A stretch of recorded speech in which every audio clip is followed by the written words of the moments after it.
ఈ రోజు నువ్వు చేసే కార్యాలు ఎలా ఉన్నాయి, నీవిచ్చే మనసు, నీ మనసు ఎలా ఉంటుంది, నీ ఆలోచన ఎలా ఉంటుంది, నీ తలంపు ఎలా ఉంటుంది, నీ యొక్క ఆలోచన అంతా ఎవరి మీద ఉంటుందంటే లోకం మీద ఉంటుందండి. ఈ లోకం ఏం తిందామా, ఏం తాగుదామా, ఎలా జీవించాలా, ఏమి రేపటికి ఏంటి అని మనం అనుకుంటాం. కానీ ఈ రోజుదే దేవా, ఈ రోజు మంచి ఆరోగ్యం ఇచ్చినందుకు వందనాలు, ఈ రోజంతా నన్ను నడిపిస్తున్నందుకు నీకు వందనాలు. ఈ దినచర్య మర్చిపోయేసి రేపటి గురించి ఆలోచిస్తున్నావు. హల్లెలూయా. ఈ రోజు ఈ దినచర్యని మర్చిపోయి ఈ రోజంతా దేవుడిని బ్రతికించినందుకే ఒక్క రోజు ఒక గంట అయిన దేవుడి సన్నిధిలో నువ్వు మోకాళ్ళ నుంచి ప్రార్థన చేసావా?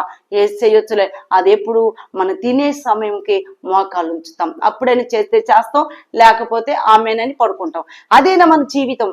అది కాదండి. దేవుడి యందు భయభక్తులు కలిగి, దేవుడి యందు అనేక కృప కలిగి మనం జీవిస్తున్నట్టయితే ఆయన కృప మనపై విస్తరించబోతున్నదండి. హల్లెలూయా.